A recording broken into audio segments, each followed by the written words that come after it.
السلام علیکم ورحمۃ اللہ وبرکاتہ۔ معزز سامعین کرام، آپ حضرات کی خدمت میں ادیب العصر حضرت اقدس جناب قاری شبیر صاحب دامت برکاتہ عالیہ ناظم مدرسہ اسلامیہ شکرپور بھرواڑہ کے تقریر کو آپ حضرات کی خدمت میں پیش کیا جا رہا ہے۔ بغور سماعت فرمائیں اور دوسروں تک پہنچانے میں ہماری مدد کریں۔ شکریہ، جزاکم اللہ۔ یہ نفرت بری ہے، نہ پالو اسے، دلوں میں خلش ہے، نکالو اسے۔ نہ تیرا نہ میرا نہ اس کا نہ اس کا، یہ سب کا وطن ہے، بچا لو اسے۔ یہ سب کا وطن ہے، بچا لو اسے۔ گودی میں کھیلتی ہے جس کی ہزاروں ندیاں، گودی میں کھیلتی ہے جس کی ہزاروں ندیاں، گلشن ہے جن کے دم سے کشکے جگہ ہمارا قومیں ہیں جن کے اپنے رسم و رواج ہیں، جن کی اپنی تہذیب ہے، جن کی اپنی ثقافت ہے۔ ہم یہ ملک کی چاہتا ہے کہ اس تنوع کو ختم کر دیا جائے۔ پہلے بھی جب کبھی قانون بنا چاہیے، مثال کے طور پر یہ کون سا مسئلہ ایسا ہے کہ عورت جا سکتی ہے بغیر بالغ کے حج کے لیے؟ ہندوستان کے مسئلے سے اس کا کیا تعلق ہے؟ اس طرح سے مذہبی معاملات میں مداخلت کے ہم مانا تو مداخلت ہے۔ بسم اللہ بورڈ جو ہندوستان میں قائم ہے وہ انہی دخل اندازیوں سے محفوظ رکھنے اور محفوظ کرنے کے لیے مذہب کو کوشاں رہتا ہے۔ ایک عورت بغیر محرم کے بھی سفر حج کر سکتی ہے، چاہے کوئی اس کے ساتھ نہ ہو۔ طلاق کا مسئلہ ہے، یہ خالص قرآن و سنت کا مسئلہ ہے کہ کسی حکومت کو اس سلسلے میں جبر کا اختیار نہیں۔ جن شکایات کی بنیاد پر وہ کہتے ہیں کہ ہم کو اختلافات ہیں، اس سے کئی گنا شکایات تو ان کے یہاں پائی جاتی ہیں جن لوگوں نے شادیاں کر کر کے اپنی رفیق حیات کو یوں چھوڑ رکھا ہے، معلق بنا رکھا ہے۔ خود جو ملک کے وزیر اعظم ہیں ان کا یہ حال ہے کہ اپنی رفیق حیات سے ان کا کوئی تعلق نہیں۔ تو یہ قانون جس تک ہم لوگ بڑی جدوجہد اور محنت و کاوش سے بڑی قربانیاں دے کر پہنچے تھے، اور بہت خوش تھے کہ ہندوستان میں آنے والا وقت عدل و انصاف کا وقت ہوگا۔ اس قانون کی جگہ یہ بھی ہے کہ مساوات کہیں کسی شخص کے ساتھ اونچ نیچ کا معاملہ کیا نہیں جائے گا۔ تو کہاں ہے باغی، کہاں ہے وہ مساوات؟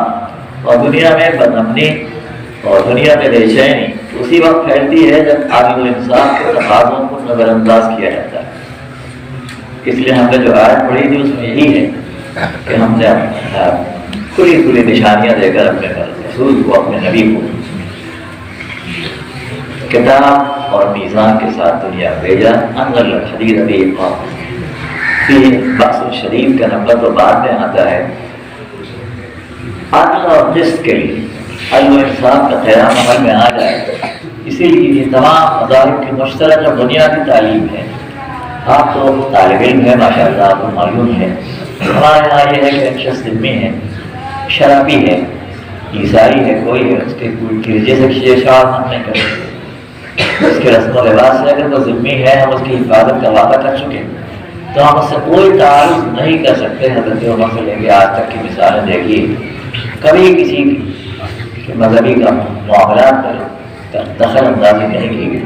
لیکن اب یہ سب جب سے کچھ جمہوریت کے نام پر ہو رہا ہے تو اس کو دیکھنا آپ کی ذمہ داری ہے۔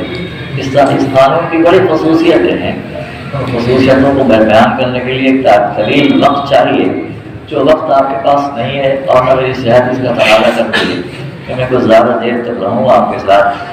بڑی خوبی اور بڑی خصوصیت یہ ہے کہ یہ قانون میں صفت عدل پر مبنی ہے، مساوات پر مبنی ہے۔ الیکشن کرایا گیا، کانگریس کو 199 سیٹیں آئی،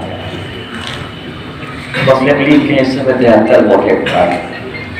اب قانون ہندوستان کے لیے نئے قانون کا وقت آ گیا تھا کہ قانون سازی کی۔ جب قانون سازی کا عمل شروع کرنے کا وقت آیا تو مسلم لیگ نے مطالبہ شروع کیا کہ ہم اصل ایک علیحدہ اسمبلی چاہتے ہیں، جو مشترک اسمبلی ہے جدوجہد آزادی میں سارے کے سارے لوگ شریک تھے۔